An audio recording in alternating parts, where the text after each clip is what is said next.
Okay, and Jean and I actually had a good meeting with the person from Evangelical Covenant Church, right? So it looks like it might be feasible. We'll see. We're going to be meeting with him like a few more times, right? And again, if you're interested in finding out about Evangelical Covenant Church, I gave you the link, right, to the denomination, so you guys can check it out. And if you have questions about it, just make sure you ask me. And we're gonna meet up with him some other time, right? I think that's what he said. And I think we need to also plan to figure out a way how to actually move out of the house and hopefully rent a place, right? So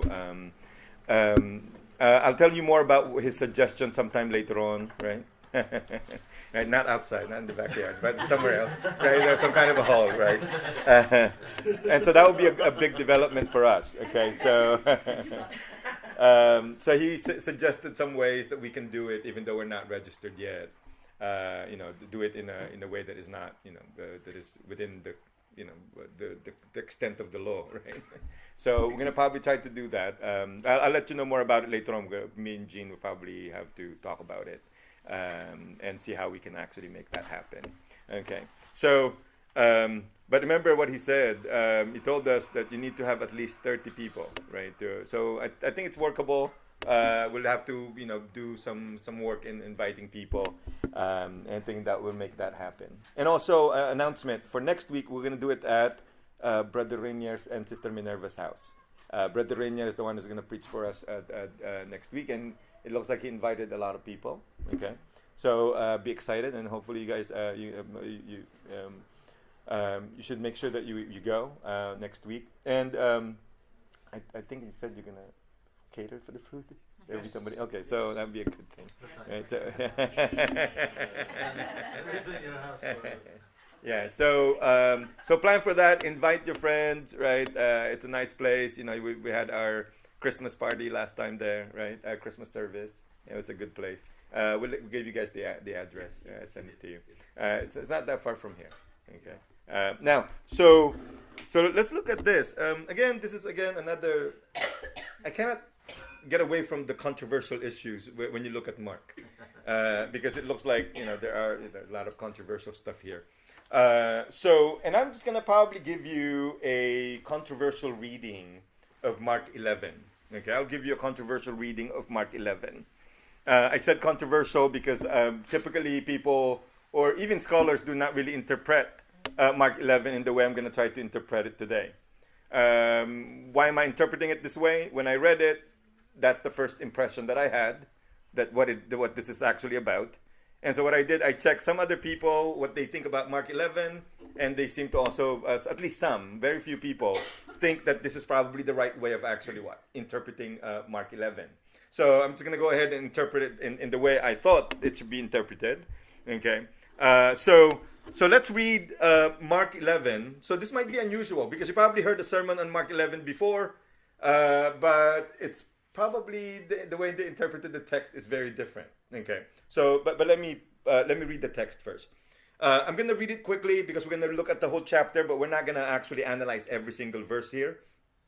If you've been with us for a while, you know that I don't analyze every single verse, right? I just look at every single section of the text. So it says, when they were approaching Jerusalem at Bethpage and Bethany, near the Mount of Olives, he sent two of his disciples and said to them, "Go into the village ahead of you, and immediately as you enter it, you will find tied there a colt and has never been ridden. Untie it and bring it. If anyone says to you, 'Why are you doing this?' Just say this, 'The Lord needs it and will send it back here immediately.'" They went away and found a colt. I think I'm not pronouncing it right. Okay, tied near a door outside in the street. As they were untying it, some of the bystanders said to them, "What are you doing untying the colt?" Right? They told them what Jesus had said, and they allowed them to take it. Now, then they brought the colt to Jesus and threw their cloaks on it, and he sat on it. Many people spread their cloaks on the road, and others spread leafy branches that they had cut in the fields. Then those who went ahead and those who followed were shouting, Hosanna, blessed is the one who comes in the name of the Lord. Blessed is the coming kingdom of our ancestor David. Hosanna in the highest heaven. Then he entered Jerusalem and went into the temple, and when he had looked around at everything, as it was already late, he went out to Bethany with the 12. On the following day, when they came from Bethany, he was hungry. Seeing in the distance a fig tree in leaf, right? He went to see whether perhaps he would find anything on it. When he came to it, he found nothing but leaves, for it was not the season for figs. He said to it, May no one ever eat fruit from you again. And his disciples heard it. Then they came to Jerusalem, and he entered the temple and began to drive out those who were selling and those who were buying in the temple. And he overturned the tables of the money changers and the seats of those who sold doves. And he would not allow anyone to carry anything through the temple.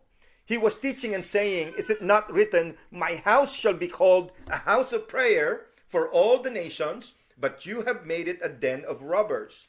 Now, and when the chief priest and the scribes heard it, they kept looking for a way to kill him, for they were afraid of him, because the whole crowd was spellbound by his teaching. And when evening came, Jesus and his disciples went out of the city. In the morning, as they passed by, they saw the fig tree withered away to its roots. Then Peter remembered and said to him, Rabbi, look, the fig tree that you cursed has withered. Jesus answered them, Have faith in God. Truly I tell you, if you say to this mountain, Be taken up and thrown into the sea, and if you do not doubt in your heart, but believe that what you say will come to pass, it will be done for you. So I tell you, whatever you ask for in prayer, believe that you have received it, and it will be yours. Whenever you stand praying, forgive if you have anything against anyone, so that your Father in heaven may also forgive you your trespasses. Again, they came to Jerusalem as he was walking in the temple. The chief priests, the scribes, and the elders came to him and said, By what authority are you doing these things? Who gave you this authority to do them? Jesus said to them, I will ask you one question. Answer me, and I will tell you by what authority I do these things. Did the baptism of John come from heaven, or was it of human origin? Answer me. They argued with one another. If we say from heaven, he will say, Why then did you not believe him? But shall we say of human origin? They were afraid of the crowd, for all regarded John as truly a prophet. So they answered Jesus, We do not know. And Jesus said to them, Neither will I tell you by what authority I am doing these things.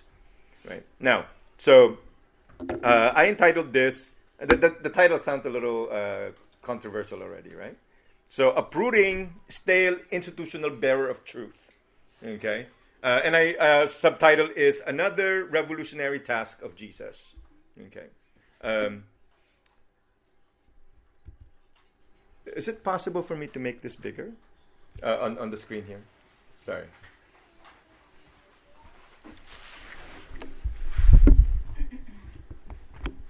Oh, sorry. Thank you. Okay. So now, so let's look at how we've been interpreting Mark here. Okay. I call this hermeneutical considerations. You know that this has something to do with interpretation of the text. The author of Mark, right, did not literally intend to present the relevant stories in the life of Jesus in their chronological order. I discussed that already before. Because we look at the different gospels, we look at the chronology of the stories of the life of Jesus are actually what? Very different, right? Depending on who's the one actually writing it. And so it appears that the concern of the author of Mark and the concern of those people who wrote the other gospels, their concern has nothing to do with what? Historical accuracy. That's not really what they're trying to do. Now, the author tried to put together accessible and available stories to serve his or her what? Purposes or agendas. It should be clear by now that when we look at the Gospel of Mark, the stories are actually compiled, collected in order to actually present a very different picture of Jesus. a picture of Jesus as someone who is actually what? A revolutionary figure. That is at least what we've been seeing so far in the Gospel of what? Mark. Of Mark. Are you guys following me here? That Jesus is what? Was what? A revolutionary what? A revolutionary figure. Now, therefore, the task for us to decipher the possible intent of the author in arranging the stories in the way that he arranged it. Now, so when you're reading the Gospel of Mark, one thing you need to actually pay attention to is how the stories have been what? Arranged. And then now one thing you have to figure out is, based on how he arranged the stories, what exactly it is that he was trying to what? Convey. Does that make sense? Now, I know the way I do our study here, sometimes it can be too heavy, right? Because, we... But I see that my task here is really to interpret the text for you the best I can. Is that clear? It's very easy to just simply talk about whatever comes to my mind. But I don't want to do that, right? So what I wanted to do is look at the text and try to interpret it the best I can possibly do it, right? When you go to church, right, you also want to know something about what? The Bible. Yes. Yeah, that's what we do. Now, and that's the reason why we're focusing on a biblical text here. Now, so let's look at this. Evolutionary cycle of an institution. Okay? Now, if Christianity has more to do with how you can personally benefit from it, then Christianity is all about us. If you're going for Christianity because you're actually concerned about what you can get out of it, then Christianity is all about what? All about us. Now, Christianity supposedly has more to do with what we can do to benefit what? God's kingdom, because it's all about God. Yes. This is not an unusual message, right? Even Rick Warren said that, right? In The Purpose-Driven Life, right? It's not about you, it's about what? It's about God, right? So that's what really Christian faith is really all about. Now, as Christians, we should not be concerned with our own personal, we should not be concerned with our own, actually that's not what I wanted to say, but we should also be concerned, we should not just be concerned, there you go, with our own personal lives, but we should also be concerned with the sustainability of the institutions that serve as the bearers of God's what? God's truth. God actually entrusted the truth to the church. So one of our concern is not just our own personal lives, right? We have to be concerned about what? How we can actually sustain the institution that somehow God assigned to be the bearer of what? Of His truth. Right? We're talking about the church. We're talking about denominations. Right? As somehow the bearers of God's truth.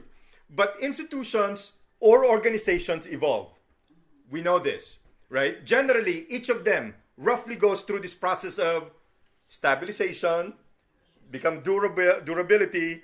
After a while, it becomes the weakening of what? Of its standards or quality through corrosive beliefs and practices, right? And then becomes transformation into something that does not represent what it was intended to be. You guys follow me? And then there will be some kind of an internal rebellion inside the organization or inside the institution, right? And then it becomes what? It leads to its destabilization. Right? And then the emergence of a new institution that tries to recapture what it was originally intended to be. Right? And if a new institution emerges, then the process what? Continues again. Do you guys follow what I'm actually pointing out here? The evolutionary cycle of what? Of institution. I hope I'm making sense here. Now, whether you like it or not, Symposia might go through that kind of what? That same cycle, right? We might be, we're not really that excited yet. Probably at some point we'll become very excited, right? Become stable. And then after a while, we probably lose the passion, right? That's just the cycle of any institution, right? Any organization, right? If you notice, I remember when I first came here from the Philippines, like Mervyns was actually what? A popular store. You guys remember Mervyns? Yeah. Right? I always go with my sister, right, to go to Mervyns. Right? But now Mervyns is like, probably for those of you who are younger, you probably never heard of what exactly is Mervyns, right? It was like one of those big stores, right, in the 90s. Yeah. Do you guys follow what I'm pointing out here? Right? Now they said that Sears are actually what? Closing. Yes. Right? A lot of Sears stores, right? Why? Because it's going through that kind of what? that cycle. I hope you guys are following me here, because it became what? Not sustainable after a while. Okay? Is that clear? Now, Payless, right? There you go. Payless is also, going into that kind of, cycle, right? But keep in mind that it's not just those kind of organizations or businesses that go through that process. Even the church goes through what? Goes through that process. Do you guys know that there are Christian denominations in the past that are not in existence anymore today? Do you guys know that there are actually big churches in the past that are actually not in existence anymore today? Do you guys following me here? Right? Because they go through this kind of what? To this kind of cycle. Okay? Now, religious, political, academic, and business institutions generally are doomed to go through this what? Cycle. Right? The evolutionary cycle of an institution. Now, the reason why I'm pointing this out, because this is going to be relevant to what we'll be talking about here. From staleness to what? Reformation, then and now. Now, when an institution becomes stale, it becomes ripe for what? Reformation. When it becomes what? Stale. When it becomes ineffective, it becomes ripe for what? Reformation. Now, look at the time of Jesus. Okay? The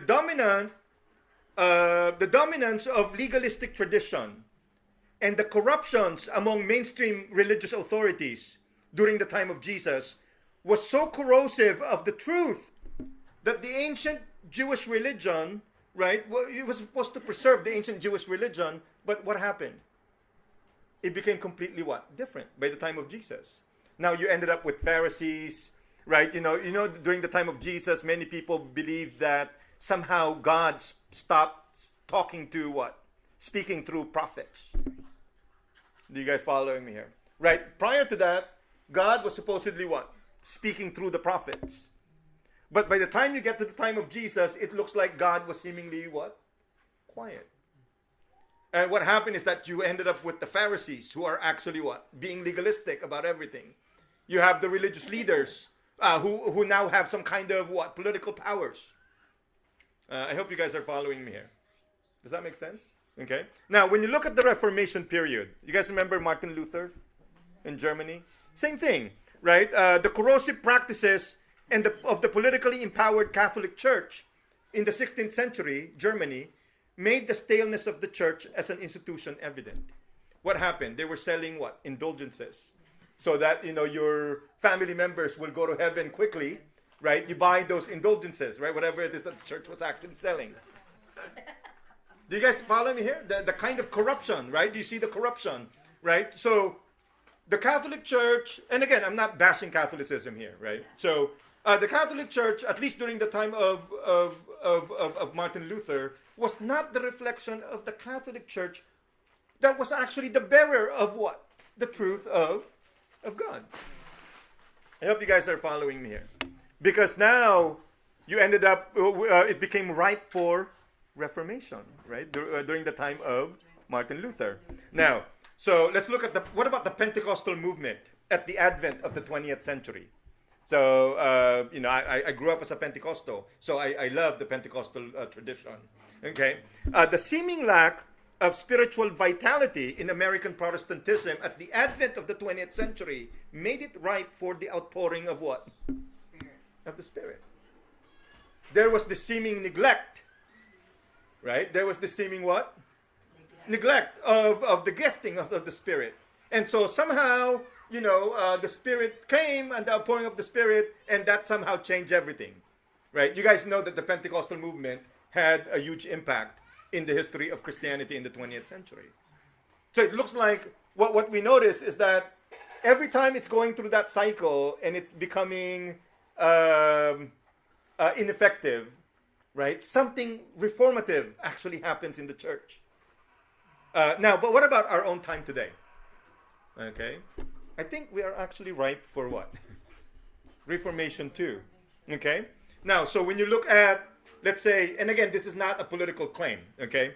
But right-wing politics and conservative American evangelicalism, right, mixing together, and you start hearing those sex scandals, right, in the Roman Catholic Church and the Southern Baptist Church, You guys heard that, right? About what happened in the Southern Baptist Church as well, right? The problem we have with pluralism, people have very different beliefs now, secularization, right? Globalization, egalitarianism, right? This is actually what? Creating some kind of problem for the church, because we are actually stuck in the middle trying to figure out what the heck is happening here. And it's possible that this is actually ripe for what?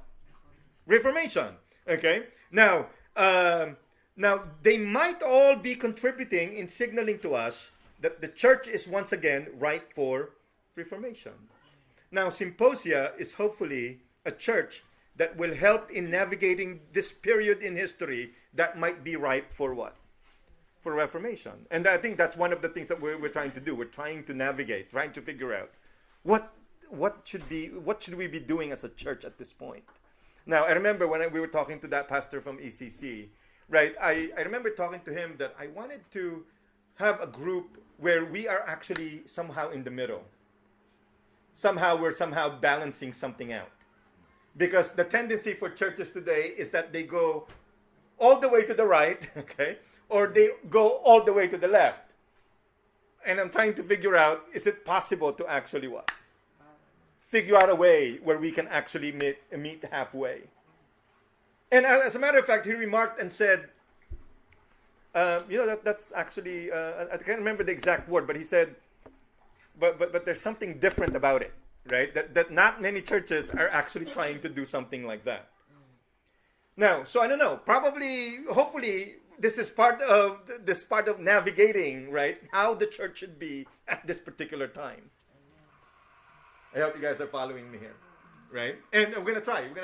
That's why we're gonna try to work things out, right? So I don't know how that can be done. Now, so let's look at Jesus and the legalistic and politically corrupt religion of that day. Okay. Now, in order for Jesus to effectively preach the truth, he needed to deconstruct the prevailing religious culture of his day. Okay, he needed to what? Deconstruct the prevailing religious culture of that day. He needed to do that. The prevailing religious culture of his day was significantly shaped by the allegedly superficial religiosity of the religious leaders. The religious leaders during that time were actually, it appears to be, at least the way they were actually described in the Bible, in the Gospels, they appear to be what? Superficial. Are you guys following me here? Okay. So, if you notice, Jesus did not just simply preach. Part of what he was doing is he was also what? Attacking those religious leaders. Why?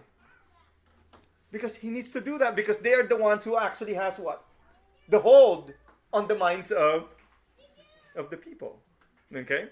Now, in order for Jesus to uproot the religious institution of his day, he needed to delegitimize the authorities of the chief priests, the scribes, and the elders. He needed to show that the institution that they represent was not an effective bearer of what? Of God's truth. At some point, what once used to be a bearer of what? Of God's truth, at some point it becomes what? Not a bearer anymore of that truth. Because they ended up having what? Power. They ended up having what? Wealth. Do you guys following me here? I hope that makes sense. Yes. Right? Okay. Now, so I don't think that Jesus was superseding the Jewish religion. I don't think that's what he was doing. Rather, he was superseding the dominant form of that religion at that time. Which is what? Superficial, legalistic. I hope you guys are following me here. Okay? Now,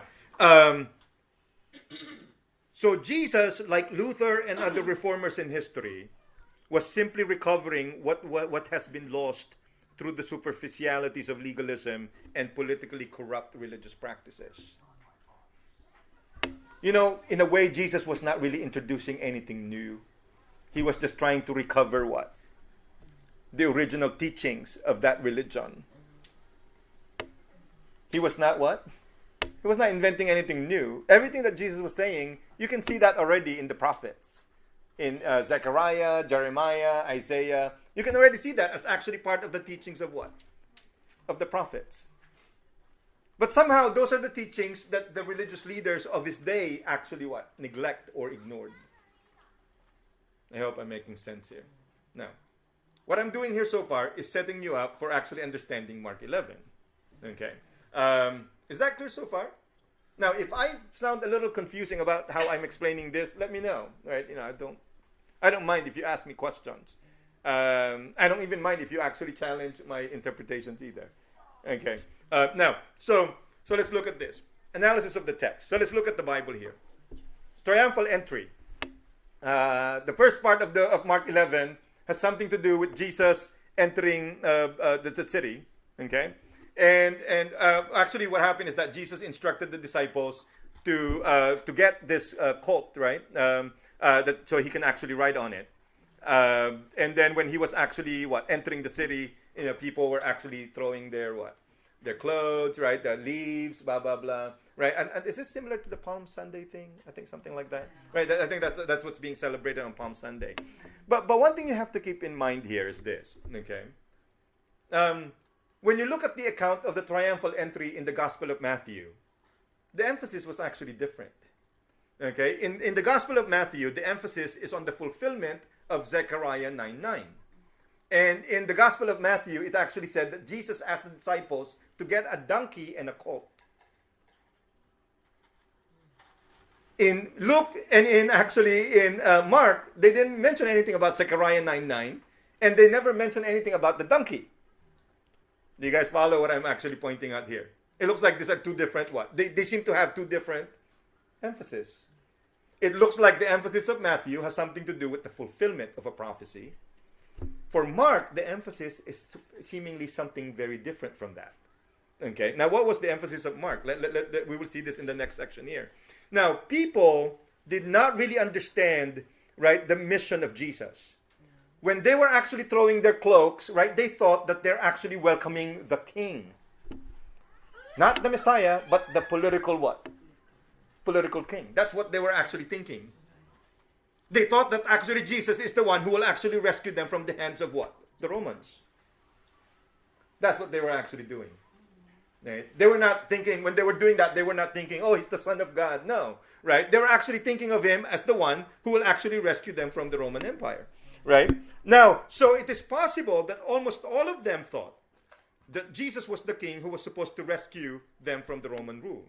Now, clash of claims to authority. I think that this sets the theme for this chapter. Later on in the text, you will see that there will be a clash between the authority of Jesus and the authority of the chief priest.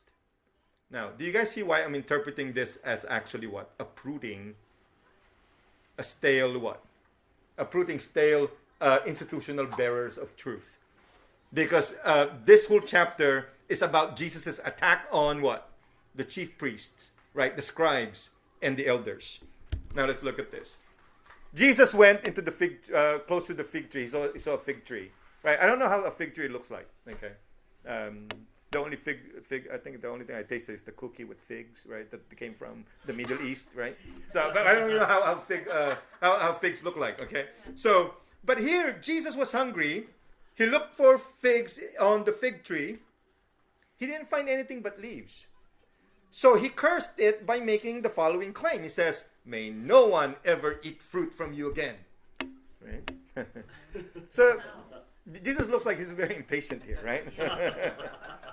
He was hungry, he was looking for figs, and there were no figs, and he says, "May no one ever eat fruit from your from you again." Now, I'll explain. Does the fig tree symbolically stand for something?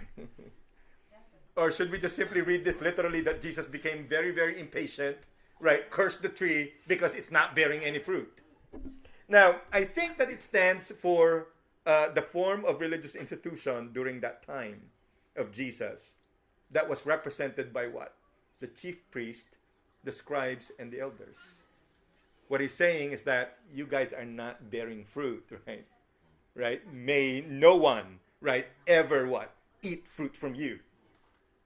Now, why am I interpreting it that way? Because when you look at the next set of passages, of verses, Jesus was actually cleansing the temple. Do you guys follow what I'm pointing out here, right? Now, I want you to understand what I'm trying to do here. I'm trying to decipher what Mark actually had in mind when he was writing this. What is the message that he was trying to convey? He was conveying the message that Jesus was actually what? Trying to reform a system.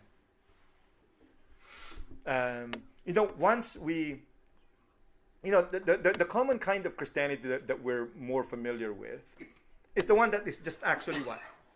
Centering on the self, right? About my own problems. But you have to understand that if Jesus simply came to solve my problems, right? He probably doesn't need to do that, right? Many of my problems, if you just give me like, $3 million, that probably solve all my problems. But Jesus didn't come, are you guys following here, just to solve my own what? Personal problems. He has a bigger one. Bigger mission. Do you guys following here? And the church also has what? A bigger mission than just to simply address all the petty problems that everyone has. I hope I'm making sense here. I hope that makes sense. Right? Jesus came in order to actually, he's much more revolutionary. Right? So I think that it stands for that religious institution that was actually represented by the chief priests, scribes, and elders. It was a religious institution that was viewed by Jesus, at least according to Mark, as engulfed in its corrosive practices, which were illustrated in the next section of the text. Now, such institution, like the fig tree that he cursed, has become what? Useless. Has become what? Useless. Because it failed to fulfill its core function. It has been corrupted. It became a stale institutional bearer of what? Of truth. I hope you guys are following me here. I hope this is clear so far. Right? Now, cleansing of the temple. Now, if you notice, Jesus talked about the fig tree, and then suddenly he inserted the story, or at least Mark inserted the story about what? The cleansing of the temple. And then after that, he resumed talking about what? The fig tree. Now, remember I told you about the style of Mark here. They call this sandwiching a passage. What he does is that he put a passage that is seemingly unrelated to the whole story. So one of your tasks is to figure out how is that actually related to what? To the story. Because it's actually in between, right, a story. I hope I'm making sense here. It's in between a story, but it's seemingly unrelated to the story. So your task is to figure out how is that actually related to the story. Now, why was it inserted in between Mark's account of the story about Jesus and the fig tree? In Mark 11, the cleansing of the temple interrupted the story about Jesus and the fig tree. And you wonder why. Right? Now again, when you read when people tell me about it has to be biblical, right? Because there are people who will actually say, sermon must be biblical. No. But actually, if you really want the sermon to be biblical, it is going to be boring. Do you guys following here, right? It'll be boring because, you want it to be biblical because you wanted precision in your understanding of what? Of the text. I hope I'm making sense here, right? Because that's your concern. Now, the cleansing of the temple was before the cursing of the fig tree in Matthew 21. So Matthew did not even insert it in between the story. Okay? Now, Luke 19 did not even mention anything about the cursing of the fig tree. Do you guys follow what I'm pointing out here? So you have three gospels giving what?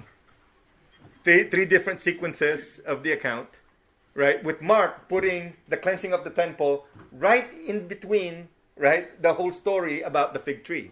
Okay? Now, it's possible that there was something distinct about what Mark wanted to convey about the story. I think that in Mark, the fig tree symbolizes the temple, as it had been corrupted by what the chief priests, scribes, and elders allowed it to become. It was the temple. Now, what was happening in the temple? Right in front of the temple, people were selling stuff. Yes. Right? probably the chief priests were actually getting some commission from that, right? Like I think in the Philippines, probably we call it tong, right? In Tagalog, right? We call it tong, right? When you play bingo, I used to play bingo when I was a kid, right? So you have to put tong or something like that. So for the owner of the house, right? Okay, it's like. Did you play mahjong? No, I don't know how to play mahjong, but bingo, when we were like little kids, right? You play with in the neighborhood, like they have this bingo, and whoever's the one sponsoring it, right? I don't know what you call tong, right? You put it on a cup, right? And then whoever's the one sponsoring it gets the money. Okay, right? Now, Jesus authoritatively drove out those who were buying and selling in the temple. He authoritatively overturned tables of money changers. Now, if you can only imagine what Jesus was doing here, right? He was overturning tables, right? He just went to the temple, he saw people, and he was actually overturning tables, right? He even turned over the seats of those who sold doves. Jesus authoritatively proclaimed that the house of prayer became the den of robbers, because that's what the religious leaders allowed it to become.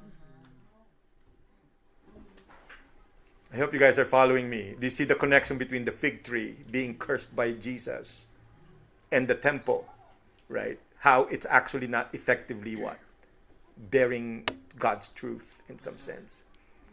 And probably Jesus looking, hey, this is useless. Look at what you guys did. You turn it into a den of robbers.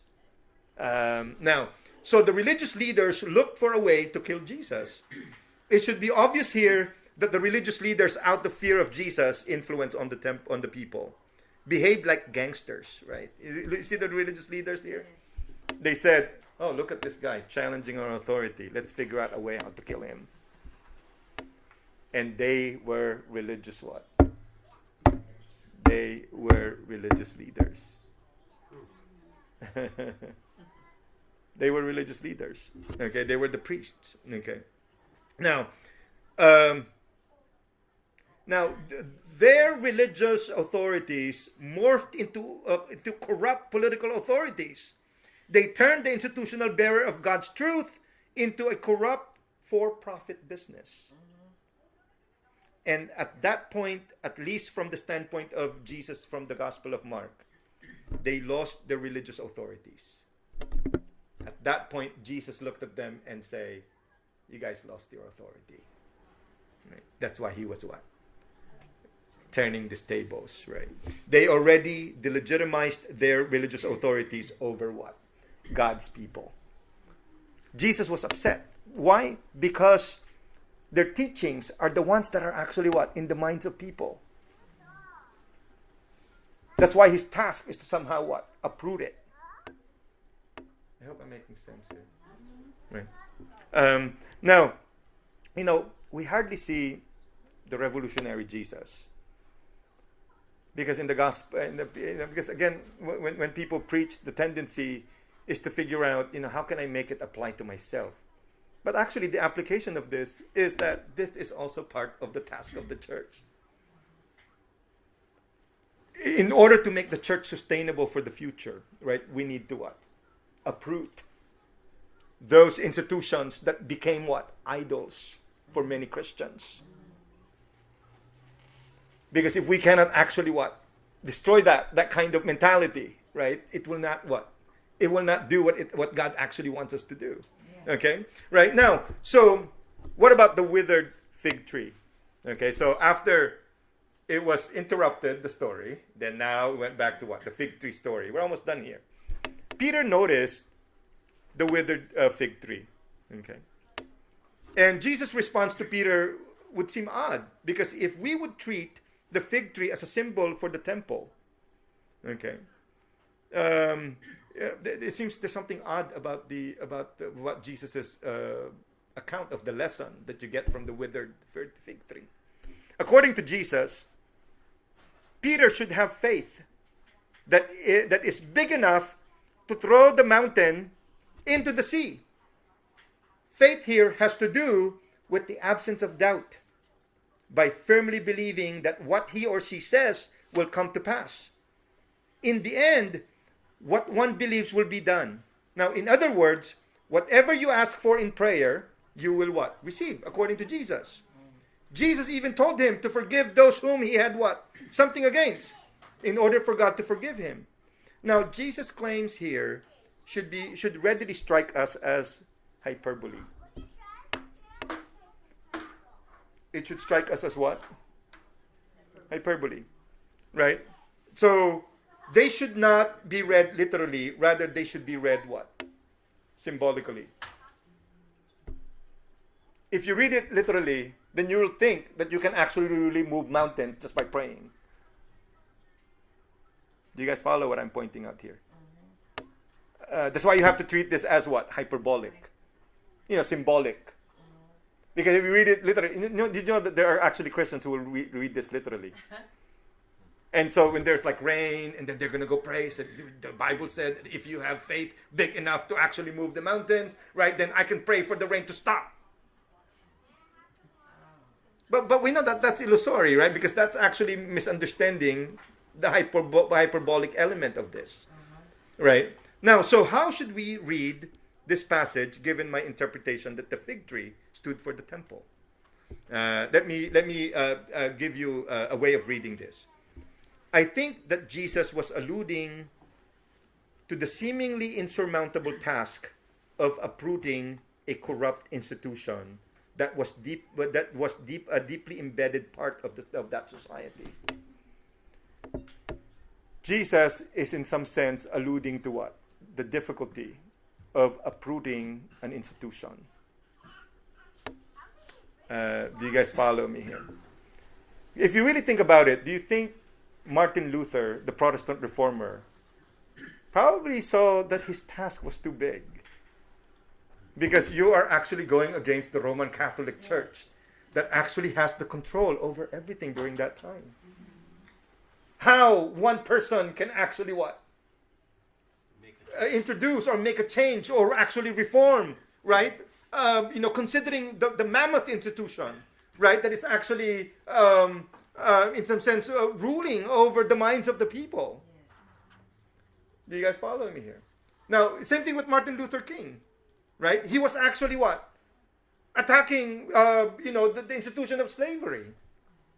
This is something deeply embedded part of what? Of the American society. So I'm assuming when he was actually looking at that, he's probably thinking, I can actually what? Do this, right? Reform, right? This institution that is deeply embedded part of the society. Anyone who's actually trying to reform something must feel humbled, right? In relation to what? To the big task. I hope I'm making sense here, right? And that's the reason why Jesus said, pray, right? If you pray, you can actually move what? Mountains, right? If you pray, right? Anything that is impossible can become what? Possible. It might be impossible for you to actually introduce reformation into the society, into the church, because you are just one single individual. Do you guys follow me here? But with prayer, something can be what? Can be done. I hope you guys are following how I'm interpreting this. Did you guys finding to see this as somehow some kind of a coherent interpretation of what's happening here in the text? Okay. There's something insurmountable about this task of reforming an institution. Okay. It's almost impossible. Do you guys follow me here? It's almost impossible. Right? But again, we can try. With prayer, as Jesus said, it looks like he's actually encouraging Peter. Right? You're going to encounter this mammoth institution that we're going to try to what? Uproot. But what you do is pray. You pray with faith, right? Pray with faith. I hope you guys are following me here. Now, questioning Jesus' authority. Remember, you look at the religious leaders here. They were actually questioning what? The source of of Jesus' authority. Right? Again, the source of the authority validates the authority. Right? If I was sent by nobody, right, to do something, probably my authority is already what? delegitimized, right? But if I say, oh, I'm a representative of President Trump and he asked me to actually do this, right, then there's some kind of what? Validity to what it is that I'm actually trying to do. Do you guys follow what I'm pointing at here? Right? Now, so considering that Jesus challenged their authorities, the religious authorities understandably questioned his what? His authority. But instead of directly responding to the question, because they asked him, what is the source of your authority? In response, Jesus said, now, you have to understand here, right? Even if you are a bearer of truth, it doesn't mean that you're not going to get any opposition. The bearer of truth doesn't mean that no one will oppose you. It's okay to be opposed. Jesus was opposed all the time by people. I hope I'm making sense here. Opposition does not delegitimize what it is that you're actually what? Saying. Remember, even with Jesus' time, he preached and then sometimes no one even listens. He will preach and then people will even leave him alone. And they will say, oh, I don't even understand what he's talking about. They just leave him. And then remember, Jesus would look at his disciples and he used to say, are you guys going to leave me too? Does that make sense? Again, the fact that people are questioning your authority doesn't delegitimize necessarily what it is that you're trying to say or you're trying to do. Right? Now, so if they thought that it had, so according to Jesus, this is what he said, okay, in response to them. I said, what then is the source of John's baptism? What is the source of what? John's baptism. Now, if they say it's from heaven, then they know Jesus will tell them, how come you guys didn't listen to him? And if they say it's from human origin, then the people will be upset with them, right? And then so they cannot say. That's why they gave a safe response. They just said, we don't know. Okay? We don't know. Now, Jesus was very smart. Okay? He knew that it doesn't matter what he tells them, right? If they say, oh, it came from God, they will never believe him. They will never what? They will never believe him. Okay. Now, so what can we learn from this? I'm done. This is the last slide. What can we learn from Mark 11 as I interpreted it? Let's look at some 3 lessons here. One is this. There are institutional bearers of truth. Churches, when it comes to religious truth, at least that's what we believe. Churches, denominations, right? They are bearers of what? Truth. The Roman Catholic Church, right? The Eastern Orthodox Church. However, these institutional bearers of truth are actually what? Corruptible. They can be corrupted. Let's just face it. These are human institutions. They can be corrupted by their prejudices, biases, ambitions, desires, social conditions, false beliefs, insecurities, emotional states, their traditions, toxic cycles of the institution that they go through. All of these things actually affect what? The corruptibility of these institutions. There are institutional bearers of truth, but they are what? Corruptible. I hope I'm making sense here. Okay. So we treat Symposia. So we should protect it from corrosive practices. We should protect it from petty quarrels among ourselves. We should protect it from its members, from misperceptions by other people. We should protect it from what? From false teachings. I hope I'm making sense here. Does that make sense? Okay. Right. Now, we need to protect the truth that God entrusted to us. We do not want to be its tale bearer. Right. I hope you guys are following me here. We don't want Symposia to be a tale bearer of God's truth. Now, you guys come here. You guys join us here. I'm assuming, part of what you're assuming is that Symposia is a bearer of what? A bearer of God's truth. Right.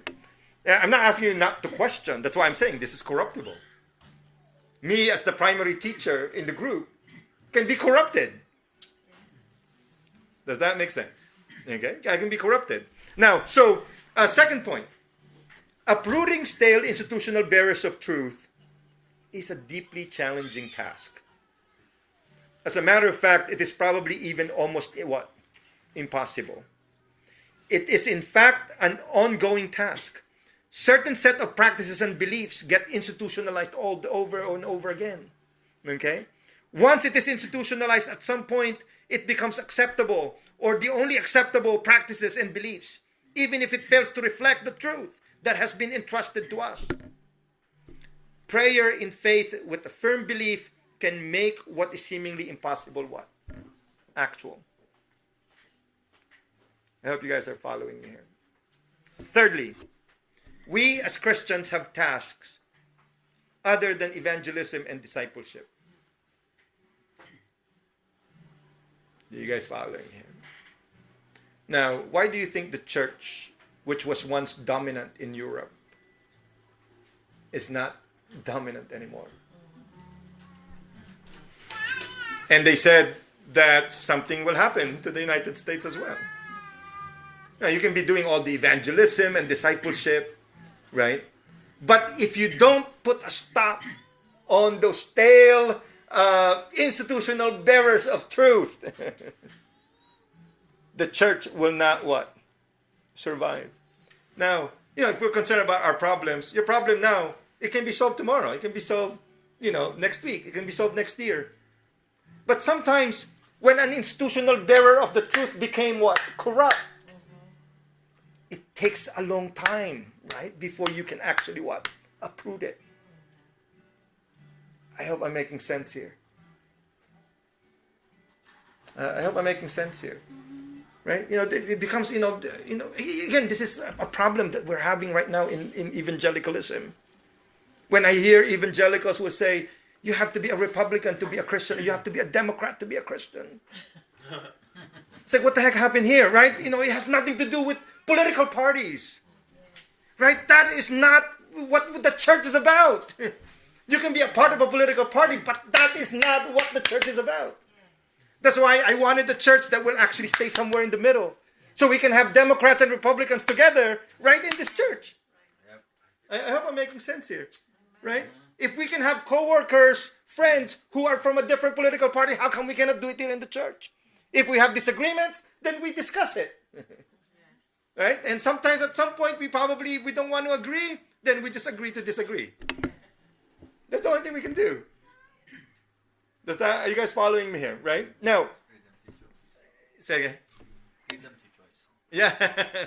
So we have a task of uprooting stale institutions that establish itself as idols for Christians. I hope I'm making sense here. Sometimes we establish institutions that became idol for us. The doctrines of the church, right? The political party that a lot of Christians are actually what? Being affiliated with. I hope I'm making sense here, right? They can be, an organization or a set of beliefs or practices that are not necessarily reflective of the truths. Now, sometimes we even set our pastors as what? As the institution. Right?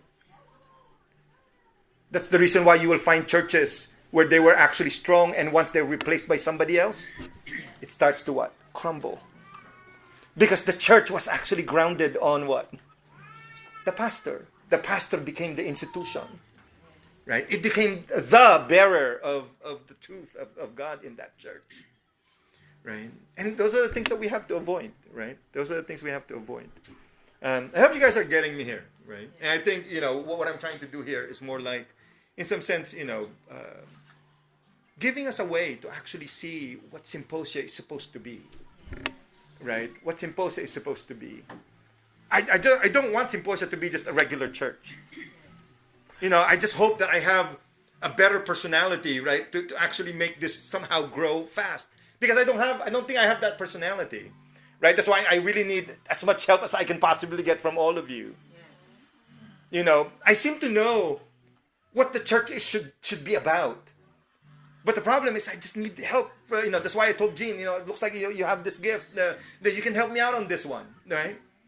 It's like I just don't want this to be a regular church. If we ended up just establishing a regular church, then we failed, right? We have to do something different. We have to do something more.